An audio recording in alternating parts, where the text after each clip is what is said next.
Tolom-baovao hafa tanteraka araka ny lalàna dia tsy maintsy misoratra amin'ny karatra SIM amin'ny anarany avokoa ny mpanjifan'ny orinasa-pifandraisan-davitra rehetra eto Madagasikara raha ho an'ny Telma manokana nisy ny fanentanana sy ny lalao nandritra ny taona iray ary dia notolorana ny lokany na mendrika tao anatin'izay lalao mikarakara ny Telma.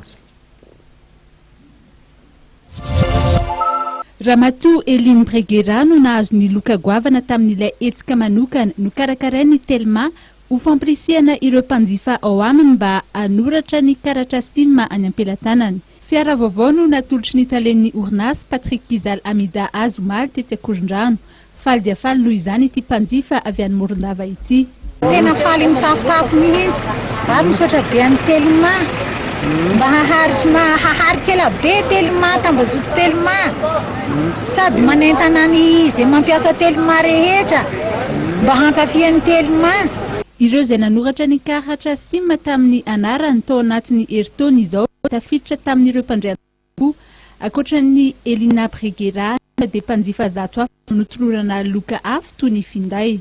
Androany ny Telma dia fiara bahiky A115 mitetina 40 millions d'ariary ho ana mpanjifa Telma anankiray izay tsara vintana nisoratra anarany hoe nanoratra ny SIM amin'ny anarany.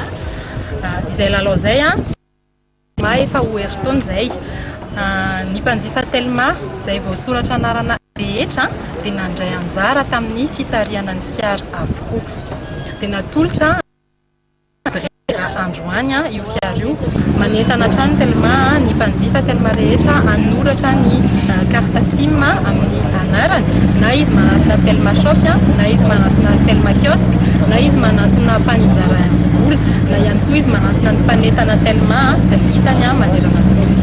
Mbola mitoy ihany ity hetsika fanoratana ny karatra SIM amin'ny anaran'ny mpanjifa ity. Araka ny lalàna dia tsy maintsy mahavita izany avokoa ny rehetra mialohan'ny 30 jona ho avy izao. Afaka anatanterahana izany avokoa eny amin'ireo Telma shop, Telma kiosque sy ireo toeram-pivarotana SIM rehetra manerana ny nosy.